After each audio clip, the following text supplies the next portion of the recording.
Hey y'all, welcome to the Octavia Butler mixtape course. I'm Dr. Brianna Whiteside, and today we are starting the second book of the Patternist series. And y'all, we're starting Mind of My Mind. I hope y'all ready for a good discussion. I'm super excited to discuss this book. This is my favorite Patternist book. And I'm excited to hear what y'all think about it. And so if you did register as a guest, go ahead and register if you want to be on the panel so that we can discuss this book. Y'all, before we get started, I freaking injured myself in the gym today. I was doing deadlifts on the bar, which I knew I shouldn't have been doing, but I was trying to be strong. And I injured my lower back. And so now I got this baggie of ice that y'all gonna see me, moving around a little bit because my lower back is hurting. So, be careful, y'all. Be careful. Be careful. Anyway, that's neither here nor there. I'm excited to chat about Mind of My Mind, the second book of the Patternist universe. And I'm going to be dropping the discussion questions tomorrow morning. And if you're new here, the replay will be on the YouTube page, the Octavia Butler mixtape YouTube page. If y'all could start liking the broadcast, that would be fantastic. Please, just like the broadcast for me. And if you want to be on the panel, come on, pop on up, and I will allow you to come on up here. I'm really excited to hear what y'all think. This is a slight shift away from, I guess, the tempo, the pace that we were at with Mind of My Mind. And I want to know your thoughts. Do I look dark? I feel like I look dark. Do I look dark on here? Like, is the lighting messing me up? Let me know, because I feel like I look dark on here. Let me know.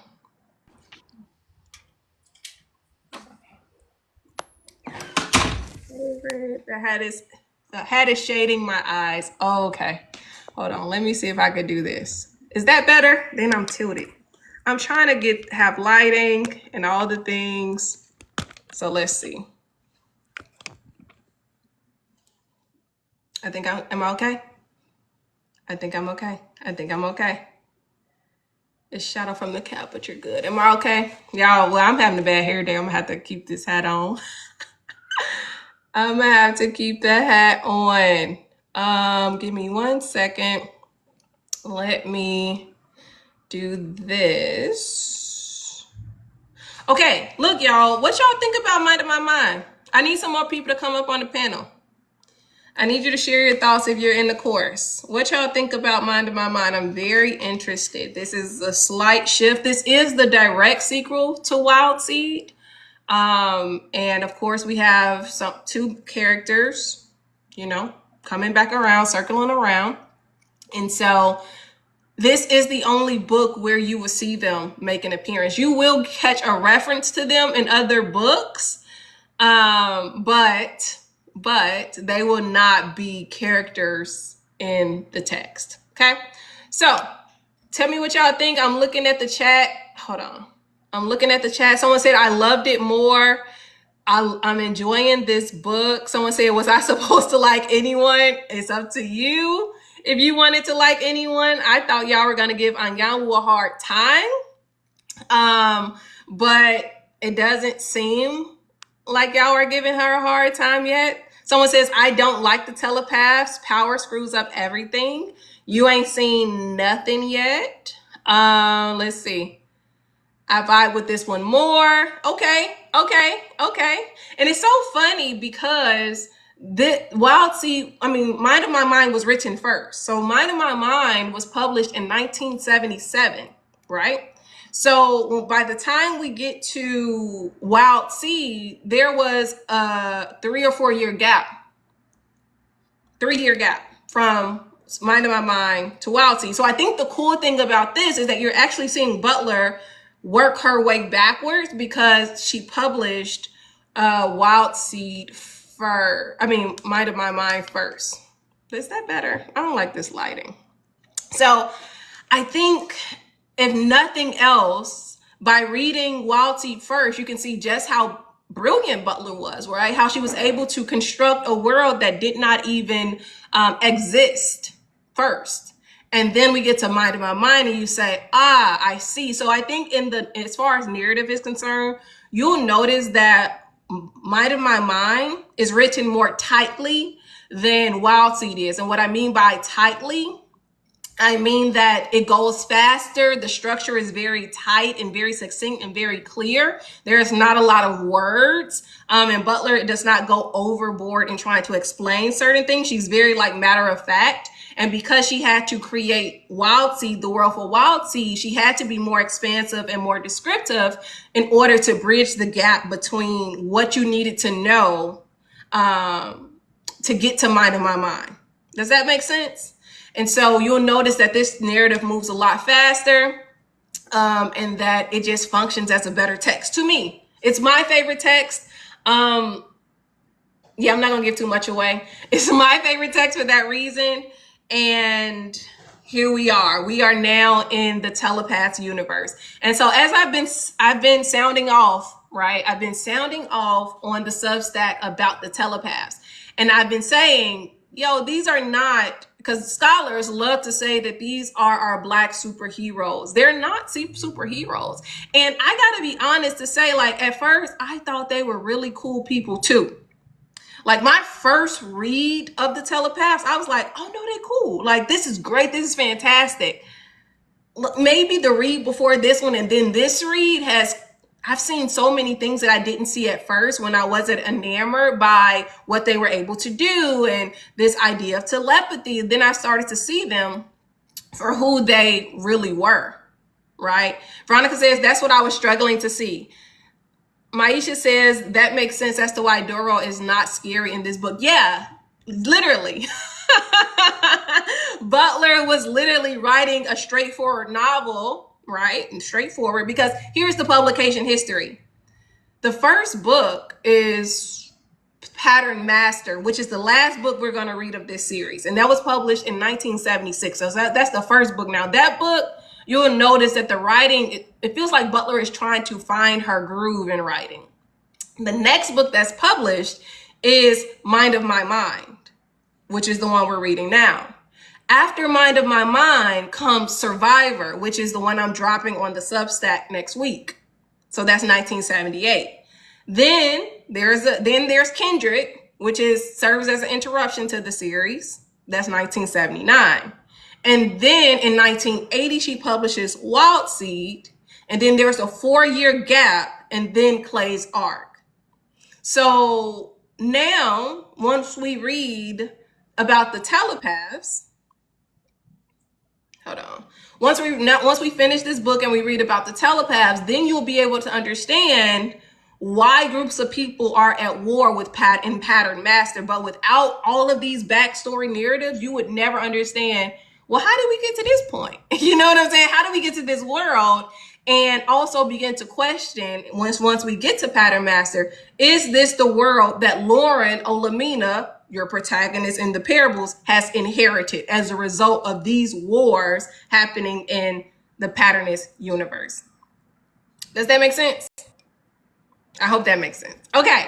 I guess since nobody wants to be up here on the panel to discuss this, I feel like I'm gonna have to shift in my approach to this text. So let's start with a quote from Butler, right? Butler says, we're in this interview. This is an interview from 1997. And she's been being interviewed by Joan Fry. And Joan says, Mind of My Mind is a very violent book. Beatings, incest, and unaliving. I don't know if I can say the other word. What exactly are you referring to? This is the question that she's asking her. So Butler says, the fact that you have Doro, who has kidnapped a bunch of people and bred them and used them, and after a while, when they are strong enough, they do nasty things to him. But they also do nasty things to everybody else because they've learned that's how you behave if you want to survive. So in other places, when Butler is writing about Mind of My Mind, she's saying that there's a part in the interview where she's saying that she was making a lot of comments about Black America in Mind of My Mind. And she's like, I don't know if people are going to pick up on what I'm saying about Black America or not, but she was working through some of her thoughts and some of her problems with Black America in Mind of My Mind. This is a direct quote.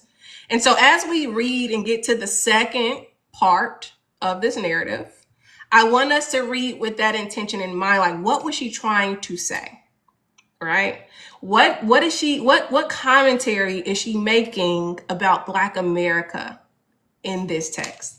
All right, the two people who joined the live, who joined the panel, what y'all think? What y'all think about Mind of My Mind?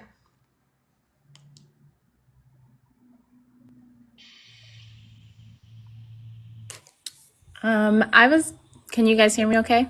Yeah. Okay. Hi guys. So I really enjoyed it. As I said in the chat, I had to stop myself. I almost finished it in about 3 days. Um, but I think just on the topic of seeing this as like these characters as like superheroes, I was primed going into Octavia Butler's work. That was what I would experience. And so I had been looking for that. But I think also like with the within the context of Wild Seed, we were so primed with all of these imbalances of power and injustice that I think that really allowed us to see through some of that top layer, that superficial layer of the coolness of their powers and actually look into the power dynamics. But I could see if I read this first before Wild Seed, I might have read it a little bit more lightly. You know, I would have looked into it a lot differently. And then some other notes that I thought were interesting. Just the narrator choice I thought was really interesting. The way that we hear first person from Mary, but then we do have kind of like this omniscient narrator with the others, but we don't hear in first person from them, which I'm curious about that. But, and I also thought Mary grows up so fast, it seems, throughout the period, even like where we had to stop from when Doral tells her to like drop her act to then. So those are just like two of the things that I'm really looking at. I know we'll get into some of the power dynamics more later, but those are my initial thoughts. Okay. Before we get into that, can I see people in the chat saying like, how do we request to get on? I don't know. How did y'all get up here? You'll see a button that says guests, and that is where you can request to be a guest. So at the bottom of your screen, you'll have your chat bar, and then like where you can like do gifts and share and this and that. And there should be one where it has two little people and it says guest. Okay, so if y'all want to come on, click guest. Thank you. Like, I don't even know. Okay, so we have some more people hopping on. All right, who else wants to share their thought? Okay, well, Veronica, I'm wondering, so far, which book are you enjoying more? I would say this one for sure. It just is a lighter read. And then also, I think in Wild Seed, we are so in the beginning rooting for Anyanwu, and it feels so heavy, and we're often being let down by one, the impossibility of many of her choices, but then two, the actual choices that she does make. And in this one, I think I'm sure we'll experience some of that just based on what we know of Octavia Butler's work. But I think it's been a little bit different being inside Mary's mind a little bit more. And she also has this innocence about her that I think is a little bit endearing, despite the fact that, like somebody said earlier, I feel like I don't really like any of the characters here either. But And I think one of the reasons why it may feel like that is because this is kind of functioning as a coming of age story in a sense. Like, we meet her at 19, but we don't meet her as a powerful being. We're meeting her before the moment of power, and then we're going to begin to journey with her through this powerful experience. And so that is also maybe one way that Butler may be challenging the guards that we may put up against Mary, right? Because we see her coming into, just like if y'all read Parable of the Sower or Talents, you see Lauren coming into herself, right? All right, anybody else? So you had posited the question about or kind of talking about how Octavia Butler was intending to kind of speak upon Black experience. Now, I will say I am not Black. I am mixed. I'm white and Hispanic. A lot of my family comes from LA, actually. And I think it's really interesting that she talks a lot about how her family all live in this area where they don't necessarily like each other, but they need each other. And I think that might be, and correct me if I'm wrong, it might be talking a little bit about how these familial connections within these certain neighborhoods are at one time comforting, but also traumatic. Mm-hmm. Mm-hmm. Mm-hmm. They're And necessary, but also detrimental. yeah, and that could be a that could be a comment. And I think that you're spot on in picking that up because we all, not we, but a lot of people talk about, oh, why can't we come together as community, Black folks? Or there's, all this Black on Black crime, like we're so divided. Why don't we come together? And Butler is kind of picking up. You can't tolerate each other, and you have to figure out why you're not able to tolerate one another because you do need to be pulled together, right? One thing that I do think that gets lost in the narrative, and this is a complete aside, is that everyone Mary pulls into the pattern is not white. I mean, it's not Black. And we don't see the racial dynamics yet, except between her and Carl when they're having that exchange. And, then he's in the pattern, that exchange when she's like, do you like Black people? And he's like, have you seen my cook? And she's like, yeah, but do you like, you know what I'm saying? Like she's sleeping in the slave quarters, basically. But we haven't seen the racial dynamics of what happens when we go from Black people trying to enter into white spaces and survive. We'll soon see what happens when the roles reverse and now you have white people having to adapt to Black spaces and how they may respond to the imbalance of power or just basically not just having the supremacy that whiteness affords them once they become connected to the pattern. Because one thing that we always have to remember as we are reading this, and though race is not at the forefront of this text, it does, I think power is more at the forefront of the text. We also always have to remember that Mary, as the pattern holder, is a Black woman. And what does that mean when this Black woman holds power and also has the power to eliminate other people who she has engrafted into her web? Okay. Anybody else want to share?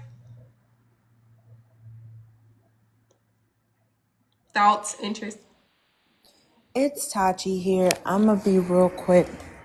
I don't like none of them. I'm gonna just go ahead out and say that. But I'm gonna make this quick. To your comment about Black, what she was trying to say about Black America, I think that what we were talking about earlier is true. How we're around each other, we can't really. I don't know. We have disagreements or about the way we should go about doing things with one another, but we still need each other. But in the same vein, I took it all as a metaphor of when some of us get into power, and I think we can do better than the people who are holding and wielding that power, but we're just usurping the system, right? Everybody wants a seat at the table, but they don't think or do anything differently than those who are already at the table.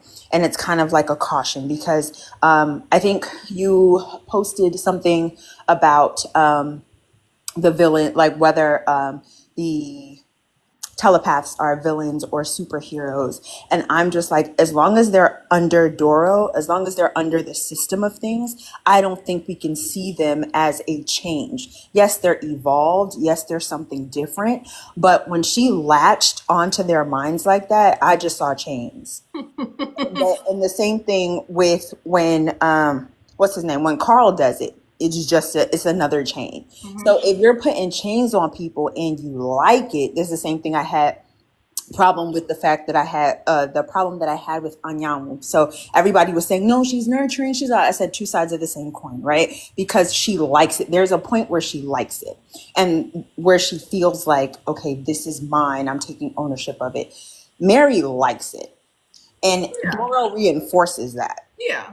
So as long as that's why I feel like as long as they're under this system of things, and as long as, I would say the machine that is Doro, the machine, the system of things is encouraging her to act this way. And she doesn't really have free will to think about what life could be like any other way. And she doesn't know, what to do. Again, as we said, where she's coming into her own. She just transitioned. She doesn't understand what's going on. She's bound to repeat everything that's happening. So I don't think... Yeah, and I think that I'm glad you brought those points up. I think one thing there is a post coming out on the Substack on Friday or Monday or Thursday, one of these days, where I'm asking if you build a system on the pattern on top of a system, which is Doro, can you still achieve liberation? That is a question that I'm asking and I'm thinking through in the post. And so I don't know, I don't remember what day it's coming out, but it's coming out in the Substack. Secondly, in Butler's notes, which I think I will be posting an article soon, she says something to the effect that the patternists or the telepaths are evil because their trainer was evil.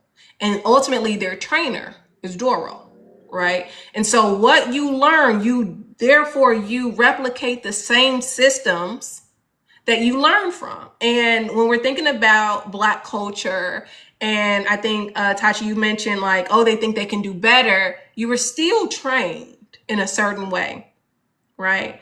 And that training is going to rub off on what you're trying to do now because you have not been able to distance yourself from that. And so even when we're thinking about enslavement or things like that, you're going to replicate that system in some way. You're going to replicate that hierarchy in some way, right? If you do not completely divorce yourself from it. Yeah, go ahead. I'm sorry. No, go ahead. No, I think about in the same vein of like, how right now we're not truly seeing race, we're seeing power. It's the same thing we say about capitalism now, right? But nobody sees themselves outside of the confines of what capitalism, how we can live without capitalism or socialism or like any of the existing spaces. Like you have to create that world. You have to sit there and think about how things will look like. If you don't have your own mind to do that and you've just been conditioned in this, how are you going to move forward? Like, how do you think about that? How do you get that imagination even? Yeah. No, yeah. Yeah. Y'all listen in the chat. We only read up to the point where Mary has collected the first family into her web. So the active telepaths, the 5 active telepaths, we're only up to that point that they are headed to Foresight.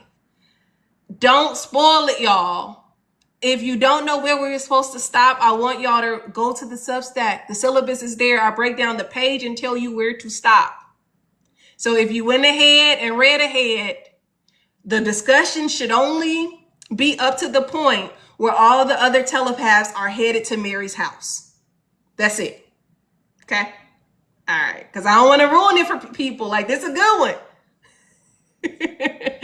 All right. Anybody else want to tell what you think about the book? This is Quisha. I love the book. Okay. It is my favorite. Well, I don't know if I could say it's my favorite, but it is one of my favorites, definitely so far in this series. On speaking on Blackness and relation, I think another important point was Doro, basically, when he was talking to Mary, being like, basically giving the canned, I'm not Black, I'm OJ. Like, she's like, no, you're Nubian. Like, why don't you think from a Black perspective of people being oppressed and equality and things like that? But I think you're correct in that, he's learned the ways of the oppressor, and that's the way that he can only think. Like, he is beyond Blackness because he can move into any body, but he is beyond Blackness in the same system of oppression. Yeah. Okay. I would also argue that, yes, he he tells her, okay, well, we come from people that you would now call Nubians, but the concept of quote unquote blackness hadn't really been conceived when he was born, because that was just who his people were. The concept of blackness comes later with white supremacy and colonization and capitalist greed and all that kind of stuff. So he doesn't have the same ideas of what blackness is compared to Mary growing up in a more modern age. Yeah, because at this point he's like what, 4,000 years old or something like that. Yeah, and his people were under prosecution, so he understands from the point of oppression of these different people from this different area wanted to kill all my people, and they did successfully. But yeah, I just thought it was interesting. I try to often put myself in the mind of Dora, like, okay, if I lived all these thousands of years and had no consequences, no hell, no jail to my actions, would I act in the same way? And that's made me be okay with Doro now. That's crazy. That's what I'm saying. That's crazy. Look He at has it, no Okay with like that. consequences, so you he's like, never he's know. God. You never know what you're gonna do. I think we kind of talked about this when we were talking about Wild Seed, right? Like, yeah, that humanity wears off at a certain point. At that point, literally, they become pawns. People become pawns in a way, or they become people or things that you need to put together to breed together to get a result or intended human breed or in this world. I think that's also something that Butler questions. There is a like when we're reading the parables, which we will, there's this line where she's referring to Job in the Bible, and she's asking, I mean, if y'all don't know the story, that's fine, but she's basically asking, are people God's playthings? Right? Are they his toys to play with, to construct, to move, to do all these things? And it's a complex question that is at the heart of a lot of people's faith right now. Like, okay, you're God, but are you just using me for your intended end? Am I a toy or do I matter? These types of questions that go on all the time. And so I don't have an answer for that. But I could see what Quisha's saying. I almost feel like, too, as Butler's bringing up these questions of complicitness, bringing it back to, I think, our early conversations in Kindred about just a little bit of looking at things from a different perspective for when these characters are put in these impossible situations, and like how much better would we do? How much more equipped are we to handle these situations? So I do think there's almost two sides to that coin of like, where does that complicitness lie? And then also like, how are we looking and pointing the finger, or at least a commentary on Black Americans, how do we point the finger at one another for the situations that we're in, Yeah. I don't know. Someone in the chat says there's a huge conversation there about free will too. And so there is a multi-layer conversation about free will happening. And we have to choose. Well, we don't have to choose. Yes, we don't have to choose yet. But there's a conversation about the telepath's free will as it relates to Doro. There's a conversation about the humans, or how they'll be later referred to in this book as the mutes, literally mutes, meaning people who don't have telepathic ability to communicate. So there's a question about their free will. And of course, as I always said, y'all, survival will show us the effects of the pattern in society on humans. So once we get to the next book, we will then begin to see the aftershocks of the telepathic way of life. But right now, Butler is building this tension between the telepaths, or with the telepaths. And so I think that we have to kind of think about maybe whose free will are we discussing, because no matter what, the fact that when we get to Carl's story, which we did, when Butler says that Carl owned their minds, and then you literally see him brain conditioning or brain hacking people to give him property. You see Jesse doing it. You see Rachel manipulating it. I think there's a question here on the Substack about all this power. There are abuses of power, and to what extent we have to consider that. I also think about, real quick, hey, Melanie here, the biggest. The biggest. I also think about the, like, to the point of free will, I just finished Naomi Klein's book Doppelganger, not to be confused with Naomi Wolf, the woman who gave us shock doctrine, Naomi Klein. And she mentions how when we think about our evil twin, our essential, it's not an evil twin, but like our twin, the tether to us. That's what I thought when I was reading Carl's reaction to being on a leash. Because this is the guy who was happy to have pets. He actually didn't like his pets. He was like, I can just get rid of them, whatever. And even when confronted with Vivian and realizing that she too was just a pet, he felt disgusted in a way. And now here he is with like unencumbered hatred against someone who has no control. Like, Mary didn't choose this. It just so happened that something in her, a mutation, linked. And so now she can do this thing. And I thought to myself, the reason I tied this to Naomi's is she's talking about how white people, when confronted with the possibility of losing their freedom, they react in such a negative way. And we've said this as a community, like, oh, if they think that if the roles were reversed, we would do the same thing to them.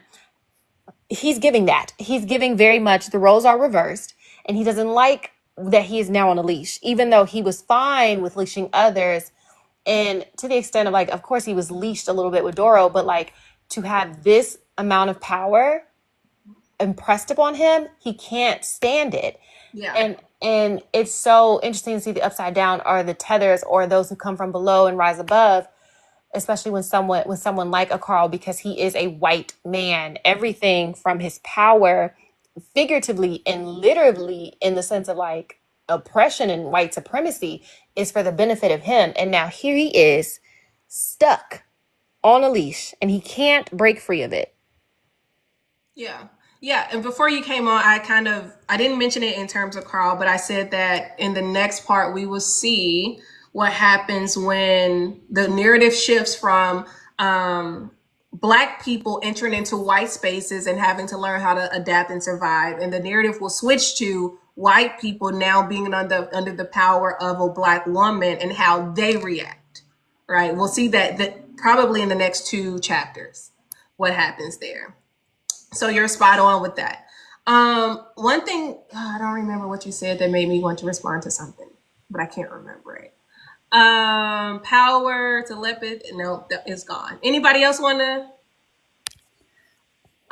I see a parallel between Carl and Mary and Doro and Anyanwu because Dora was threatened by Anyanwu's power when she first got it because she can do things which we thought, or we posited the fact that she was in fact more powerful than he was. And so now Carl has been leashing people individually, kind of like one at a time, but they were probably mutes. And now she can tether, 5 actives at the same time and get them to bend to her will without trying.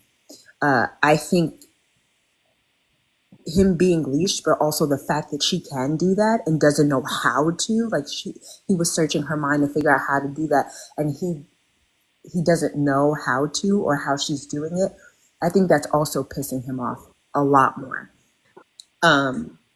So he kind of mimics Doro in that sense, and so now there's like a hatred, but a fact that I have to keep her near. Yeah, he's being threatened, but he also wants to figure out how she's doing. Yeah, and I think that Butler doesn't explicitly say it, but this is a racial issue, right? As I said, Mary, she's the youngest. She's like 20. And she's holding very progressed or very active telepaths. Some of Doro's strongest telepaths, that's what I'll say. And she is a young Black woman who's holding all of this power. And so while some of it is, we don't want to be tethered or we don't want to be connected to you in a way. Another point is I don't want this Black woman having this type of control over me. And then in a way, yes, they lose autonomy. Right? Because we have to think about it. We haven't seen Mary use the pattern, or we don't even know to this point how the pattern functions. We don't know that yet. But once you start, can you just imagine now that the only thing when we're thinking about surveillance culture or the ethics of privacy which we should be thinking about in culture, the only thing that's private are our thoughts. And now, could you imagine if your thoughts were now on display all the time by someone or for someone? Nothing is private anymore. And so where your power was, no one knows what you're thinking, you've been completely stripped of that. Just to piggyback off of what you were saying, hello, this is Gabby. I hope you guys can hear me. But it also kind of reminded me, like in Wild Seed, we've already seen Doro likes to control people. That is his whole MO. And like Anyawu, it is hard to control somebody more powerful than himself. And I think that's what we're going to start seeing with Mary in this pattern. Like, depending on how the pattern develops, it's not just Doro versus Mary, it's Doro versus 7 other actives. So, like, even towards the end of our section we were reading up to, when he was saying, I'm delegating authority to you in order for you to survive. And again, using kind of that manipulative language just to kind of say, like, hey, I'm still in control here, so this is what you're going to do. And you need to intimidate them quietly. So I just think the power dynamic here is going to be interesting to see how it develops. Yeah, and I think that to kind of just pivot just a little bit slightly from what you said, we're thinking about Anyanwu. She is a supporting character. She's a background character, but this is one of the rare moments where we see an ancestor in the text. And there is this theory, I don't remember the theory, but I'm pretty sure if you search what I'm about to say, you'll figure it out. There's this theory that Black women, the current generation of a Black woman and an ancestral Black woman can never get along. They can never be in the same frame because they wouldn't get along. They can never be in the same narratives. And so if they are honoring the ancestor, like a lot of Black women's texts do try to do, the ancestor is never present or alive. And if they are alive, then they are very violent and they kind of restrict the protagonist from growing. And so you could think about this in terms of Alicia Perry's Stigmata, how the ancestor wants to be heard. And I know someone in the chat on Substack said, why doesn't Mary like Anyanwu? I also want to remind y'all that none of Doro's daughters really like Anyanwu once he sleeps with them or once he, shows affection. Like, it is just this thing that happens within them. I think it's the maturation process where they come into their womanhood and they come into themselves and they despise the lady, Electra complex, right? They despise the woman that Doro is with. I say that in quotes, right? Loosely. So that's something to consider. Okay. Anybody else want to share? I was just going to say, this is Tina. Hey. Sorry, I'm like late. I was celebrating my birthday. Oh, happy birthday. Thank you. The thing with Mary and Anahu is that Mary wants the relationship, because like now at this point, it's not like it was before when they were in settlement and all this other kind of stuff. He genuinely has affection for her. He treats her in a certain way. And you also see that he does not try to control her. All of that's gone. So there's a level of jealousy that happens. Like, I want to be in that place. I want you to treat me like this. I want to be your number one. I want to be in the number one position. And that was so, like, she's so blasé about it. Like, it's not a big deal to her. Like, she's angry because she still thinks it's an abomination that he literally is sleeping with his children. So she doesn't like that part of it. But what they see is, you in my way, I want to be this person. And he is not, and no matter what they do, no matter who they are, they're never going to be in that spot. You know what? You saying that just made me think about Eve's Bayou. Did y'all see that movie? Yeah. Yep. And the next good character. Yep. Yeah, it reminds me of that scene in Eve's Bayou where she's like, I need to take care of my daddy, or she's staying up, waiting up for him, and all the stuff, right? Mm-hmm. But she doesn't feel like her mother is satisfying him or treating her daddy right. Right. She wants that position of companionship. Right. She wants to.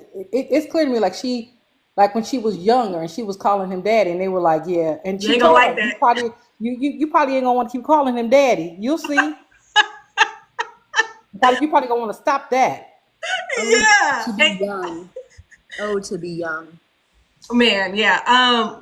Someone else talked about someone referenced being evil or something. One thing I want y'all to remember, I don't know if I said this on the Substack yet or not, or I will say it on the Substack. Butler writes that Mary, let me get the quote. Mary is Doro's twin in a way. She said, I never came out and said that Mary was the female version of Doro, but I knew it. So now we have to think about, and she started hinting at that and she wrote that in 1975, and the book wasn't published till 1977. But now we have to start thinking about it because she did start to drop hints that Mary had these godlike ideas once she noticed that she trapped the telepaths in her mind. And Carl kind of called her out on it, like, I don't like how you're thinking about us, right? And so Doro also knows that when he comes and puts his hand on her shoulder, he's looking concerned. He also knows too, this wasn't supposed to happen. And so one thing I want us to understand is that Mary will become what Doro should have been had he survived transition. Okay. But it's only manifesting in woman form. So it's going to look different. The power will look different. But we have to remember that, or understand that, she is the female version of Doro. She is what he should have been had he not, stopped at 13 years old. I'm so intrigued on what it is that he is now, right? Because we keep saying like he died before his transition, he didn't transition. So is he in limbo? What is he? You know what I mean? Because I feel like I don't know. We don't see that from the others that he bred who don't, I guess, survive transition. They're either killed or they're like latent or whatever. So like, is he the result of that? What is he? I think he's a body snatching spirit entity. That's all he can be right now. Like, he's a spirit trapped in this world who cannot transition, go to an afterlife, or leave the realm. Because every time he may try to leave the realm, he goes to another body. So he can never leave the earth. He can only leave the body. So that's So what can he happens die? if you don't transition as a telepath. So Doro, I don't want to give this book away, but he was a budding telepath. Yes. Mm-hmm. He was a budding telepath. Yeah. I So thought can he he die? was. I thought he was a telepath, and what is left of him is a consciousness that is able to move from body to body. He's able to overtake the consciousness of the person who is in possession of a body. So he's not a telepath, and we'll see that they even make reference later on that he knows that activity is going on, like they're communicating brain to brain, but he can't be a part of the conversation, therefore he can't be a part of the pattern. So ultimately, he was a budding telepath, but he never got from one position to the other position. He got stuck in the middle, and his body, I don't know if I can say whatever, his body, went away, but his essence never left. His spirit never left. Can he die? We got to finish the book. But there's an intelligence, because I Yeah. feel like a spirit doesn't always have an intelligence. So he's able to keep his mind is able to move with the spirit. I think That spirits makes are me. intelligent. I don't think spirits are always intelligent. I think sometimes they're intelligent, but I think well, this is like when I've watched television shows about like people having a haunted house or something, and like the spirit didn't have necessarily a consciousness. They were living. They may have been haunting a space because they were maybe replaying some sort of trauma, but it wasn't like they had a consciousness beyond that trauma. Like they were a full sentient Oh no, Doro is not spirit. that type of spirit. No. But it's like Doro is able to have memory when he moves from body to body. He takes the memory with him. He takes the thought process. Mm-hmm. He takes personality traits. So much so that when he inherits that, when he comes into another body, people recognize him once he starts speaking because everything about his way of being is Him. carried over. Yes. So that makes me feel like there's like some sort of human aspect to him. I don't. It's hard for me to talk about this without talking about the book. Yeah. So I'm like, yeah, maybe. Yeah. I don't know. I don't know that I would call him human because even when they try to look in his thoughts, like You can't read his mind. they tried to explore. Well, Mary tried to explore that, and they couldn't. Like she saw a body, but she didn't see. Like it was like a black space where Doro was. Yep. And so I don't know that I would call him human. But my second question is that what happened to his other siblings? What? Like they were trying to transition and they all died? No, I think they died at birth, if I'm not mistaken. I think that's what they said in Wild Seed, that they died in birth and he was the only one still alive who made it through. I think that's what it says. I've been reading so many books, I don't remember. I thought they said that in Wild Seed too, but then I thought in this one I heard them say that they each died before they reached the age of 13 or Right. something. So I was confused about that. Well, maybe. I don't know. I don't remember. Interesting. So what were his parents? Okay, I'm sorry. He needs his own book because I need to figure something out. In regards to his humanness also, there are a few lines in both Wild Seed and this one where at some point somebody looks at him and he gives them like a fierce response, and they say that suddenly they saw a look that was less human than it was, or something like that. And I know that was mentioned a few times. So Let's just say he is a deity, he's a god for the sake of this discussion, and that he is a god that has never fully actually been able to actualize his full power, and he is a god that is dependent on the human race or his people to progress in a way that will give him the family that he really wants. And Mary, whom he has carefully bred throughout the years to get to her, is the hope that he's been hoping for and waiting for. And she is that, right? Or she is becoming that. But he just wasn't, I don't think Doro was, up until this point of where we read, you can see he wasn't even sure that he was going to get to this moment, right? And now this is something that he has never imagined, this pattern.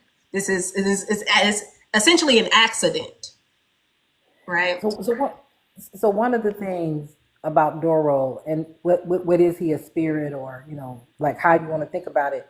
One of the things that I find fascinating is that he can jump from body to body, but he does not have access to any of their power, any of their gifts, any of those things that would make the person who they are. They basically leave. They become. It's like he's putting on new clothes. Yeah, because he doesn't need He their was putting power. on new clothes. And I find that fascinating because I would think that if you quote unquote God, that you would be able to tap into everything that person is, but he can't. And then he talks about that there's when when she was going to unalive herself. I've learned my lesson. When she's going to unalive herself in Wild Seed, and he did that where he like got her to basically halfway go through the transition, that point where he takes over the next person. It like it was falling and it was darkness. It was nothing there. It was empty. So I think that's what he feels. And like there's a sweetness, or like he said, like some people taste better. It's when someone is more satisfying. The telepaths taste better. Yes. Yeah. So I don't know if he's I think he's a spirit, but I think he's a lesser spirit with a unique gift. Lesser spirit in what way? Because he can't control like their powers. He can't take over all. He can't do any of that. He can only like he can take your. I'm trying to be careful with my words. He can take over your frame, and possess your frame, but that's all he can do. Yeah, because he doesn't need you for anything else. He only needs your shell. Yeah, but he is power hungry. So there's no way in hell if he had an opportunity to tap into the extraordinary things she could have done in terms of shape shifting and everything else, he would not have been all over that. I Or don't being able to move stuff with his mind or whatever else. He couldn't do any of those. He could not take any of the superpowers. I don't know if you that would make him lesser though. Right? I don't know. Huh? I Because think I'm thinking, everybody's afraid of dying, of not being around. yeah, and I'm thinking about this in relation to God, right? God. And I'm thinking about, the gifts in some way come from him. And why would I need your human gifts that make you human and powerful when I am God? So, yeah, I cannot use that through you, but maybe I don't, then it begins to get fuzzy. But I'm ultimately thinking like if he used their gift, it will lessen him. It will lower him because I'm here to create you and breed you and mold you, not necessarily use your gifts. Because if I could do that, if I did that, that would just make me, more of me. And I want a family. I want people Maybe, who, sorry, maybe he's not lesser, but just maybe incomplete. In the sense that he can create, breed, accumulate, control these people, but he can never truly be part of them, especially when it comes to it's the true. patternists. That is true. Yes. So But maybe then, not lesser, but incomplete. so, okay, let's go with that. Because if we're thinking about being incomplete, think about the Judeo Christian reasoning behind where people say God created the human race because he wanted a family, right? I'm not here to push those beliefs. I'm just saying, like, if we're thinking about Doro not being able to, take the gifts of other people, then I think that that would be worth considering. Another thing that I think is worth considering is that the human body gives spirits legal access on earth. This kind of is going into the spiritual realm. But only things with human bodies have legal access to operate on earth. And you need a body to enact certain wills, whether you're a spirit, whether you're a deity, whatever the case may be, you need a body to get this thing through because the body operates as a channel on earth, right? And ultimately, Doro just needs the bodies. And the people who decide not to follow him and not to do what he wants them to do, he has no need for them. But now we have the telepaths who are the most unruly, the people who taste the best to him, but also the people who are the most valuable because they can fulfill this destiny that he's trying to get to, but they can't tolerate each other. They can't tolerate each other, And right? that goes into like this huge risk that he's taking, um, allowing some of his most powerful people to be within this, or not allowing necessarily, but creating the situation where some of his most powerful people, what he calls his most, valuable breeding stock, Mm-hmm. to be in this situation that could potentially be deadly for All them. of them. So he is taking a risk for, he doesn't Yeah. really care about the risk to them as people necessarily, but the risk to himself of losing these lines that Yeah. he's so carefully crafted. Yeah. And now they're all drawn into one place, tethered to one person. And that's a lot of power and responsibility. And Mary is inexperienced, right? We have to remember that she has just come through transition with these people trapped in her mental web. And that is a risk, as you said, Doro is taking by letting them stay tethered, by allowing Mary to live right now. Now he's starting to realize this girl is super powerful and she can destroy this because they are, in essence, her people, right? Doro, they obeyed Doro, but they weren't necessarily his people in the way that he had absolute control over them. These telepaths have no free will anymore. She has absolute control over them. And the reason why I said talk about absolute control is because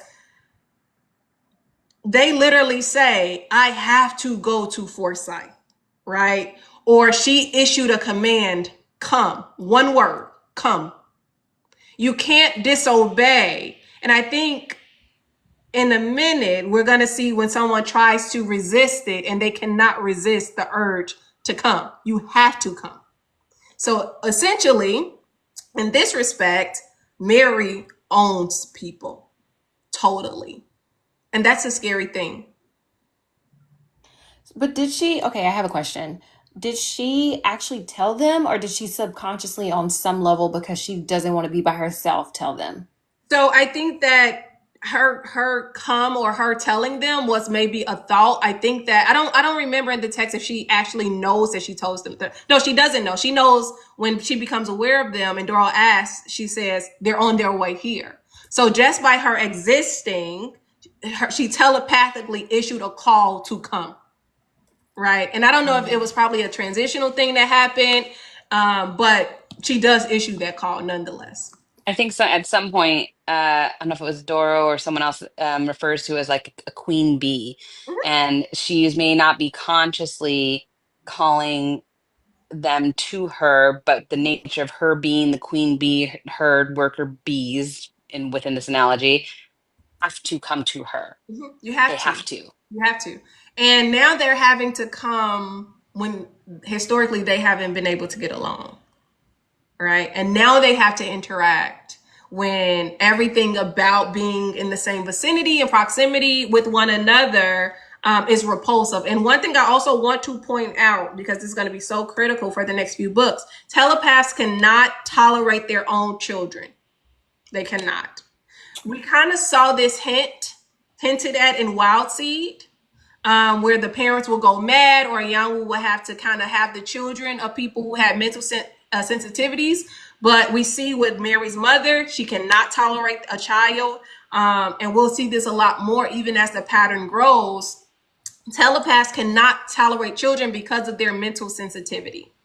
You see it with Jan too, because she Yeah. basically farmed her kids out to a foster family and got real upset, not because one of them uh, had an unfortunate accident, but what Dora was going to do to her because she allowed that to happen. Mm-hmm. Yes. And one thing I also, yes, farm them out. So in the case of Jan, these are mutes, humans, right? They're conditioned, mentally brain hacked, conditioned to take care of these children. So now they are surrogate parents.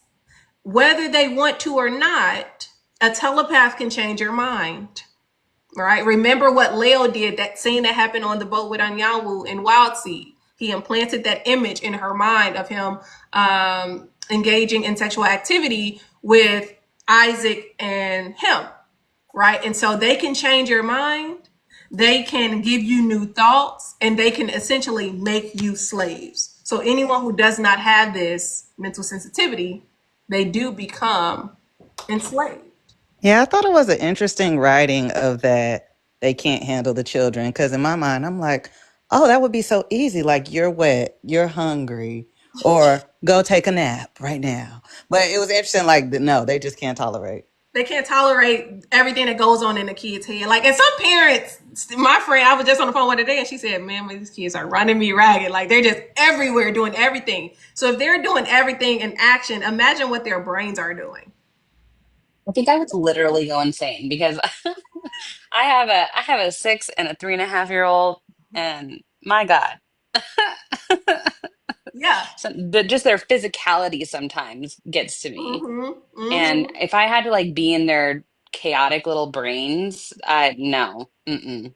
Be in their brains while you're also in your brain. Right. Right. Yes. And I do have to kind of be in their brains sometimes because I have to like think about, okay, what is it that they're really upset about? What Yeah. is it that they really want? They, yes, they're pretty verbal at this point, but my goodness, the emotions, Yeah. give me, I used to teach middle school. Give me, Oh, 120, 11, 12 year olds. I can deal with that. But my own two, sometimes, my goodness. yeah. Please go to sleep. Yes, God, if I could plant that mental like command into their brains and just go to fuck sleep, Yeah, I like would be very you're getting happy. sleepy. You're getting sleepy. Yeah, yeah. So we'll see that their children are important to them, but they cannot handle them, and as a result of on the one hand, they can't handle unless you're like a strong telepath, and you're very versed in your powers, which a lot of them are not. They cannot shield out the effects of others. Remember when Mary was about to go through transition and Carl was chronicling whose mind she was trapped in? Like, she's trapped in a burning building, someone is getting beaten, and then your mind naturally pulls or reaches for the worst. experiences. So you're going through this mental warfare, right? And then you have a child too who has their own mental warfare or things that are going on in their minds, and now they're just all mixing together. And so someone asked in the chat, like, why can't they shield their children out? I think the only way that your shield works is to protect other people from reading you, not, shields out everything. Unless you become masterful and you master your gifts, I think that they can be more experienced, but generally they don't live that long. So that's something for us to think about. Okay. Anybody else? Because we ain't even get to the questions and we got less than 30 minutes. All right. Let's see. Let's get to, I want to talk about, let me see where I want to start. Let's talk about,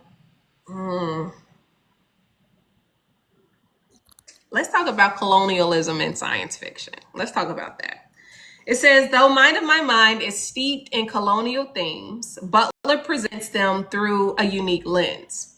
The pattern functions as an empire, but its development differs from traditional models of conquest. So the questions are, in what ways does Carl's behavior mirror that of a colonizer, and does Mary embody a colonial figure post-transition, or does she represent something more complex? Or would another term, such as a hegemon or imperialist, be more appropriate to describe her role? And if you don't know what a hegemon is, I gave you the definition. It is a dominant power, leader, or entity that exerts control over others, often in a political or ideological way. And if you don't know what an imperialist is, it is a dominant power, leader, or entity that exerts control. Oh, that's hegemon. I'm sorry. It is a person, nation, or entity seeking to extend control, influence, or power over others, often through force, coercion. I can't say that word. Or economic domination. So the question asks, in what ways does Carl's behavior mirror that of a colonizer? Is he a colonizer? He's an imperialist. Okay, why you say that? Because the people living in his house are his servants. They live on the grounds. He's like, they live a happy life, but it's not to their will. And he says, even in finding people, I try to find people that their family doesn't really come looking for them, or I might hire the husband and the wife, and they're just content and happy doing their jobs. So But do you think it functions like Get Out? oh yeah, I do. I do. I think once you're under his, telepathy, like you don't get the same choices that you can't leave because he nudged me to mow this lawn. Like I want to leave, but I have to go mow this lawn right now because he told me to do that.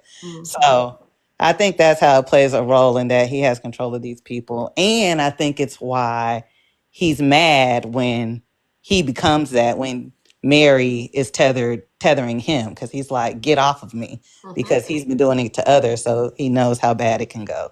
Okay. Imperialist. I think his worst, sorry.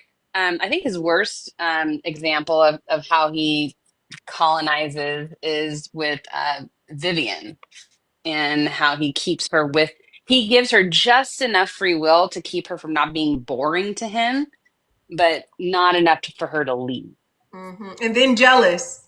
Yes, and yeah, and that whole thing. Yeah. Okay. But I also think. you also see him tampering with um local politicians, the way that he gets his house, the way that he goes into the warehouse to safeguard his and Doro's investments, because of the people that are they're stealing. So he's definitely using his power in a way that is benefiting him and not benefiting anybody else. So I know I touched on it earlier when I said that Carl's behavior mirrors that. And I think this book is a great example of that doppelganger piece. But particularly when it comes to Mary, yes, she does embody a colonial figure, but power begets power. And we're talking about generations. So if we say the grandfather, the grandsire, or like the children that were, made from Doro, they are like not just a culmination, but an amplification of what he represents. And he does, in a sense, represent hegemony, because it's like he's a dominant power, but we know they're on the way to making a new form of domination. We just haven't seen it come to fruition yet, particularly because of the fact that we know, well, we don't know because we haven't read the books, or some of us haven't, but we know that the world is going to change. There's going to be a bit of a paradigm shift.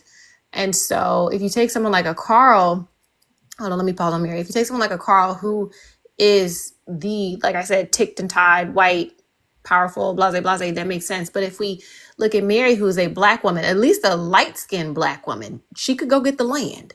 She's still a black woman, though. So there is something to be said about that shift, Sure. that almost like turn, right? And the ways in which her being ripples out on the change that is coming. We don't know yet what it's going to be. And the fact that she is, in her own way, doing the exact same thing, like I said, her grandsire did, and it's going to look a little different, because if we go back to Doppelganger, she is the other side of the coin. She is his tether, like us. She is the bottom, or the opposite version of Doro, right? She is what he couldn't be, and also she is the continuation of what he will be. Even if he does die, don't tell me, we don't need to know.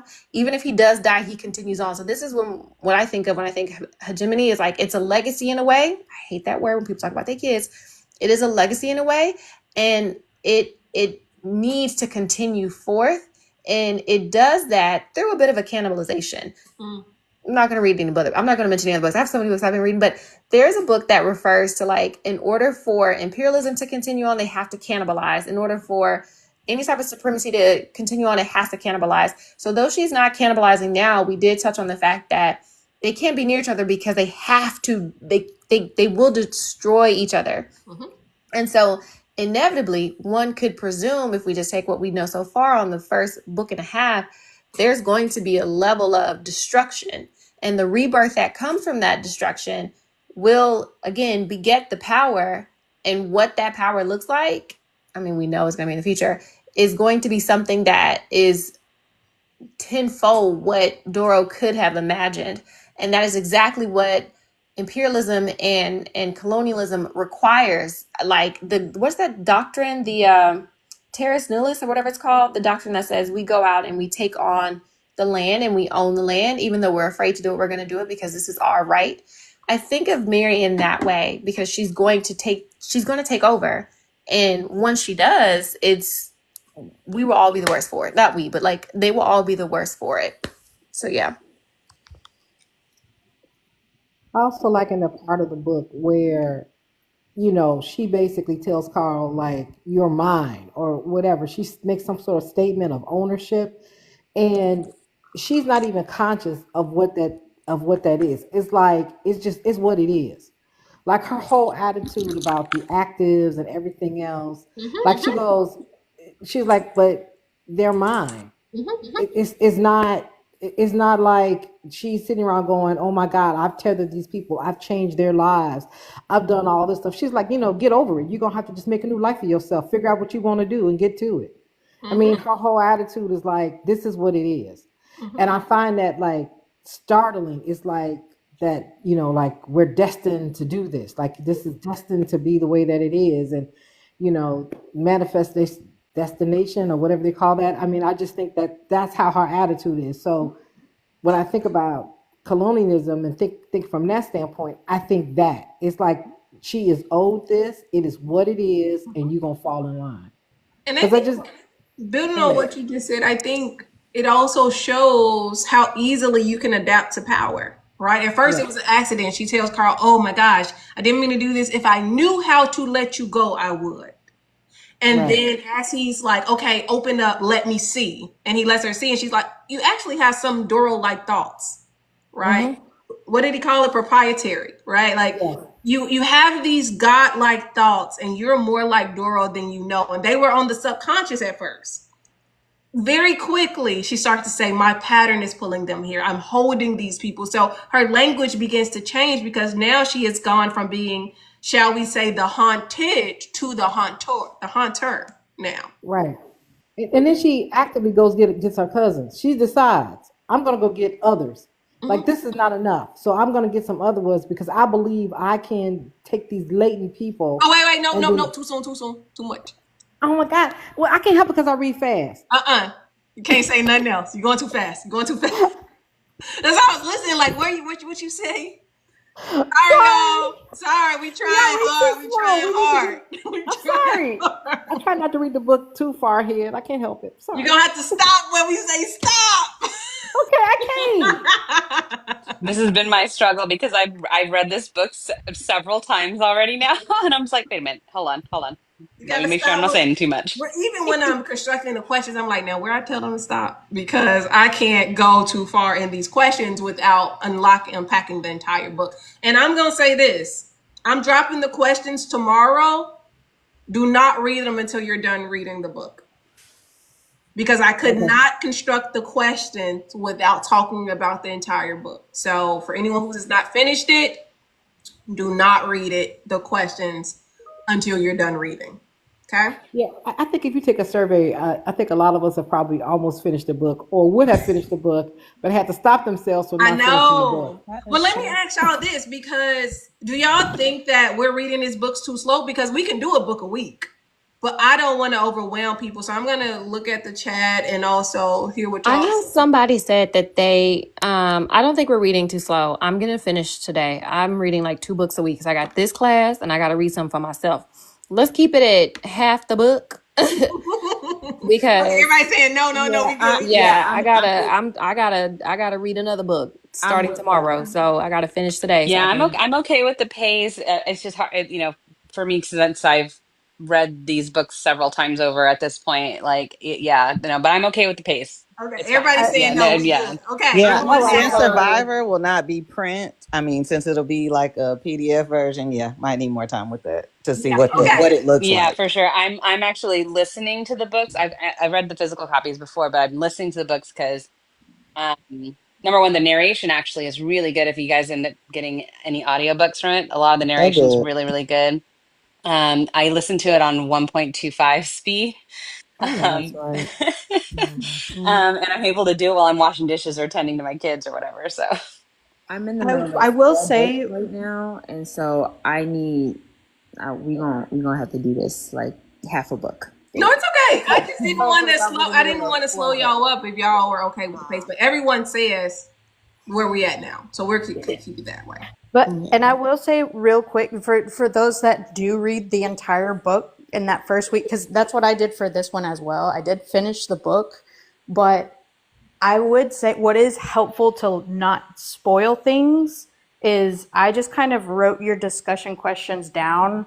And when I got to that halfway point, like that's what I wrote my notes on. And then the second half, if I did continue on, that's a whole separate page. That's a whole separate page. Yeah. So I can't even comment on it. Okay. Yeah. Yeah, y'all. No spoilers. This one's good. Nah. Yeah. I The also second. think if once okay, because I know you said we're gonna get a break before we go to Parable, which I've read already. I also think if we, because all these books are like what 200 some pages, they're not long. If we need to for certain books, break them up even further, yes. But as of right now, None of the pattern series. We don't need to break up further at yeah, all. no, they're like 200 some pages. I Yeah, read the this. parables. Yes. Yeah, I did my 100 pages in an hour because I had to clock in. I had to do something for work. I said, "Oh, let me get this before class starts." So Yeah, y'all. So these texts go faster than her other texts that we will have to take more time on. And so the pattern series is the fastest series. So okay, we're gonna stick to the pace that I already set on the syllabus for the pattern series. And as you all look at the syllabus, you'll know that no other books are on there but the pattern series because I needed a break. I needed to find out how to break this up. But here we are.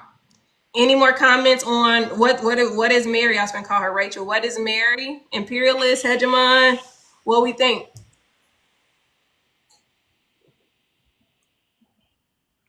I don't hate her as much as I hate Doro, and I still hate Doro. So Let me just say I'm the I, biggest I, hater. Yes, I'm, I'm y'all. very, I'm very proud of you, and like, I definitely see, like, you're very down with the Doro hate, and I applaud you Mhm. for that. Thank you, because Thank you. I waffle back and forth with him, and Thank I you. wish I hated him more. Thank you. Yeah. Like, and I'm wondering why y'all like her more. Is it because this is a coming of age story and we're learning as she's learning? Like, why? Well, as black women, no, I'm kidding. I was like, come on now, don't do that one. She's so young. Okay. She's 20 years younger than I am. I just turned 39, and like, if I had to have that kind of responsibility at 19, I don't know what I would do with that. Okay. Responsibility and or power and or whatever proprietariness, like, there's no way. There's no way. Okay. Some of this, I think I hate her, like, even though I don't like her. I don't like her. I want to make that very clear. But I think I don't like, she's different from Doro to me because a lot of this she can't control and she didn't ask to be here. So like that's number one when I look at like children and things like that. She literally did not ask to be here. Some of her tendencies stem directly from him, are enforced and encouraged by him. She's threatened by him and things like that. But in order, like, having her form this pattern, she did it on complete accident, trying to get through a transition that she probably, she didn't ask to be here, so she didn't want to be a telepath. But Doro didn't ask for to become who he became either. He's a Okay. man. No, no, no. Wait, no, Y'all, no, come no, on, be no, I'm no, fair. no. kidding. I'm not Jeez, doing. Louise. I'm not doing the gender thing. What I'm I'm saying is that he had centuries, right? He could have learned from his mistakes. She's literally just 19. I don't give. We can't give him that out. I'm sorry. So sorry. I'm I just, really I'm just think saying, it's be a huge fair. thing for her. No, it's not fair because he had the ability to stop. He had the ability to change. It's been literally eons now. And like he literally can stop this at any time. He wants to do this. So if we He's gonna see learn Mary get old, doing this. Yeah, it's the same. It's the same smoke.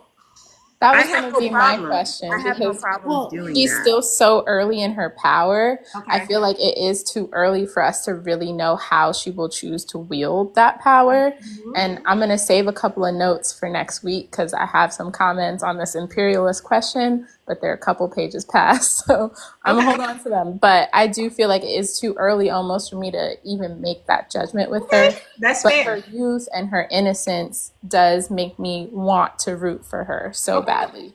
so If we're thinking about human development, right? Um, Specifically adolescent development, the prefrontal cortex does not fully develop until 25, and that's mhm. where empathy, impulse control, and being able to see situations outside of yourself fully develop, right? So she's 19 Hmm. and has been given a crap ton of power. I want to hear what y'all think about Mary in the second half of the book. Well, I'm I probably would gonna say hate her. And I'm gonna let Miss Tina go after I say this. And let's not forget that you should never underestimate a young woman ever. That's the misstep people always do all the time. Don't ever underestimate a young woman. Tina, you want to go? yeah, what I wanted to say was that I think Doro is giving her lessons on how to control them, and Okay. he's doing Doro control. Like basically, you're gonna have to kill somebody.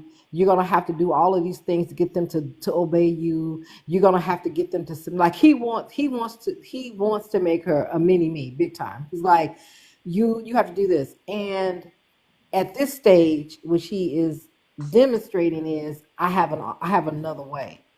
I don't have to do it to this extent. I can make my point and make that loud and heard without going to death. Like I don't have to kill them. Let I let can me punish them. let me remind y'all of what Mary is. 340 in the Seeds of Harvest book. I'm gonna read it for y'all.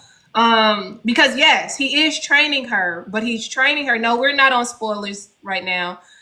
He's training her because either they're going to try to take her out, and she is the woman who he's been wanting, to breed and to come into existence, or she's going to have to take one of them out, and he doesn't want that to happen.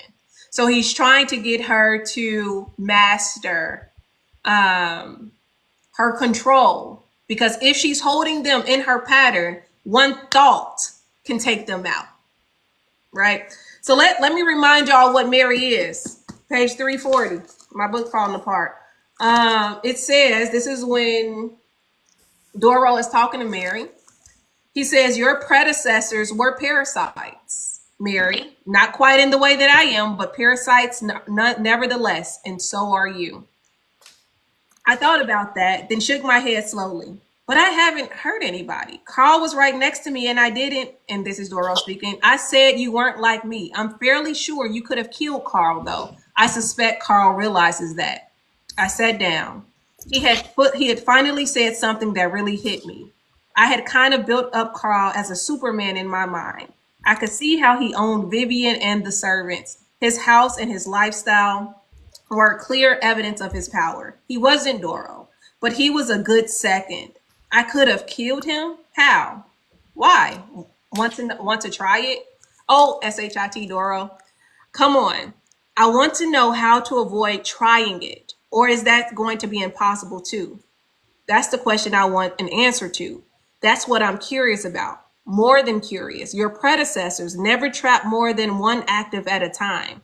Their first was always the one who had helped them through transition. They always needed help to get through transition. If I didn't provide it, they died. On the other hand, if I did provide it, sooner or later, they killed the person who had helped them.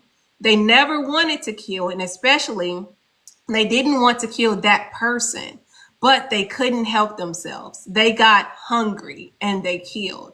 Then they latched on to another active, drew him to them, and went through the feeding process again. Unfortunately, they always killed other actives. I can't afford that. Did they trade bodies the way you do? No. They took what they needed and left the husk. So as we don't know much about Mary, we know enough. We know enough about where she comes from, what's in her bloodline, and what type of stock she comes from. So no matter how Butler is writing this story to give us sympathy for her, she is already setting us up to know she is a parasite. She comes from people who feed on people and then leave the husk of them. I want us to keep that in mind as we move forward in this narrative and Mary, her character unfolds, because we don't know enough. Right now, this is speculation. We don't know enough. But we will know, and Butler is starting to nudge us to understand who she is and what she is capable of. Okay, just capable. I just want to say that. And also, I want us to remember, because we got 5 minutes left, so we ain't gonna get too much into this. Still on that same page, but Doro begins to call the active telepaths her people. He says your people, because now he realizes that she has this type of ownership and control over them in a way that he does not. And so, of course, he's going to have to give her on-the-job training of being a female version of God, a female God, right? Because if he does not, she doesn't. Ultimately, I don't think she has the time to go through one-on-one lessons. You know what I mean? He has to do it quick before they get there, because they are angry that they're now in captivity in their minds, right? So I want us to keep that in mind as we continue reading this. Of course, there are also these moments where he says you have this new authority, not power. Power and authority are two different things. He tells her she has authority. That's different. That is different. But it's all because of the pattern. It's all because of this software, this mental limb that she is extending from her mind. This is why the book is called Mind of My Mind, right? Yeah, any closing thoughts? We got 4 minutes, so I don't even want to get into any other questions. Anybody else want to say? I wanted to just really quickly, just this is completely off of the topics that we've been talking about. I personally thought that it was really sweet in a way to see Anyanwu and Doro's relationship as it has developed and progressed, and how she is still being that mother figure to her children, her grandchildren, her great grandchildren, and still playing the little old lady act. That's true. And this is, remember, this is 250 years after Wild Seed. So yeah, And they're still it around. was nice to it was just nice to see, even though she is a periphery character at this point. And also her I don't know if I think I mentioned it in this part of the book where how she's getting more into writing, and I want to maybe think that Octavia Butler almost kind of imbued herself into Inyanwu in that way, as a budding Anyan was now writing her books, and Octavia now obviously has had success with her books at this point. Yeah, I love Anyanwu. I can never, you can never make me hate her. You can never make me hate her. No. And I appreciate that. And I think I'm glad you said that, because Butler, I think, I don't know if I wrote this. I don't know what I'm writing on a Substack. I'm writing so much. But there is a point in some interviews where Butler is basically saying that she had experimented with being small, a small woman, because the interviewer was asking about her size. She was a 6 feet tall black woman.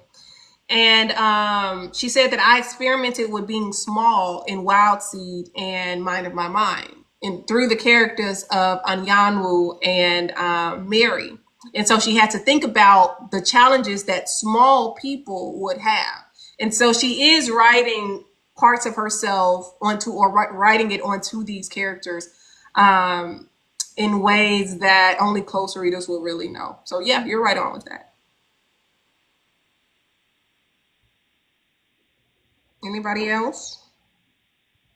My only thought, speaking of things that warmed my heart, is the moment that Anyanwu shared with God, I forgot their girl name already. The one Mary? Mary, there it is. Because it was just, it's one of those like silent passes of, they didn't really say anything. She just made her some lunch. She said, you got to stand 10 toes down on it, because if you don't, let him come to you. And that was it. And it was a beautiful, touching moment between these two women who understood each other for the first time in a way that, they probably wouldn't have under other circumstances. And when she tells Carl, you too high. Yeah. You too big for your britches. That's really what that meant. Yeah. Yeah. Anybody else want to give us their closing thoughts? Closing thought is Doro changed like Inyawu said. And that's it. Okay. All right, it's 7:30. We gotta go. No. That's crazy. Nah. No. Nah. Okay, so he had loyalty. He stopped killing the He people that were breeding for him. He And did. we kind of get to see that change with Mary, because even though the incest is disgusting, he treats her sweet otherwise before she gets his power. He wants something from her. Hello, wake it up, twin. What? Y'all, But before he would have just used intimidation. He's changed. He's not different. Is it enough of a change? Because wake it up. Well, kill herself. well, she ain't. Look, y'all. What? I understand what Quisha's saying. Yeah, Anyawu said, I'm going to die unless you do those things. So he did those things so Under that she wouldn't die. coercion. It don't matter. It's not for That's not a change. It's a bare minimum. Oh my God. He's God. It don't matter. He's God. She said there had to be changes. That's the end of Wild Seed. There had to be changes, and there were changes. He couldn't use her as God if she was dead. Well, but It's she not also enough. decided to still have 37 kids with him. It's not enough. Which is also my beef with her. What are we saying? It's not enough. Still on the point. We're Turn the still TV on the off. point. Sorry. Somebody said we need another 30 minutes. Because I am the bear. Period. Yes, chef. Because wake it up. Anybody else got closing thoughts? I'm not finna play with these two over here. Clocked in. I enjoy these talk so much. I feel like so much of my life right now is dealing with very small children and their needs and wants. And it's really nice to have like adult conversations, talking about adult things from adult perspectives and in adult books and actually being able to use my education for once. There you go. I'm happy to have you. I'm happy to have you. Oh man, what's happening here? Oh, okay. All right, y'all. Look at 7:30. Let me just say this. I know we have the paid Substack and the free Substack. A lot of my tech writings pertaining to the second portion of this book will be for the paid subscribers. I'm gonna tell you why. It's not just because I want to give it to them. It's because these thoughts are part of a forthcoming academic article, and I cannot publish the article if my thoughts are put on the Substack. They can't be published anywhere publicly by academic standards. And so a lot of the AI thoughts that I'm going to be sharing to the paid subscribers is because I want my work to come out in a tech magazine or a tech journal, and they won't do it if they're published elsewhere for the public. Okay. But I will next week talk about some of the things that I share behind the paywall. I just want to let y'all know that. I just wanted to say this. We are so proud of you and being able to be this public intellectual. Thank and you. to be able to go, and I pray and I hope that you continue to find the respect that you deserve. Like, this is just, it's amazing. I'm so proud of you. My husband is my husband was an academic, and I was telling him about you or whatever. He understood in a major way. So I just wanted to say, God bless you. This has been fantastic situation, and I just want more and more and more and more success for you. Thank you for saying that. Look, I'm gonna tear up Cuddy's lashes off. But I appreciate that. Thank you.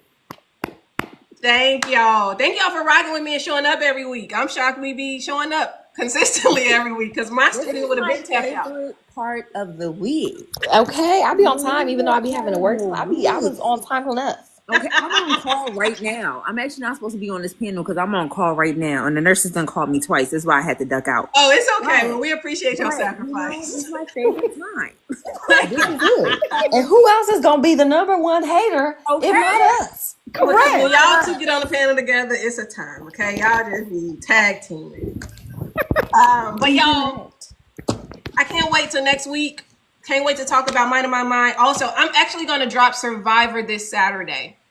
If people want to read it, go ahead and start reading. I don't want to wait until next week. So I'm going to drop Survivor Saturday. It's going to be in a PDF. Download it off Substack because it cannot live there, right? It cannot live there. I cannot legally let it live there. Okay. And so once it drops on the Substack, download it to your computer. I'll be able to leave it up probably until we finish that text. But then I'm going to have to take it down. So download it and put it in your own personal possession. You know what I'm saying? But yeah, that's it. So Saturday, Survivor. Tomorrow, the discussion questions will be live. And then once TikTok allows me to download this, I will be able to download it and upload it to the YouTube channel. If you're not on the Substack, the link is in my description. Subscribe for free. If you're not subscribed to the YouTube channel and you miss a discussion, the link is in my description or my bio. Subscribe to the YouTube channel.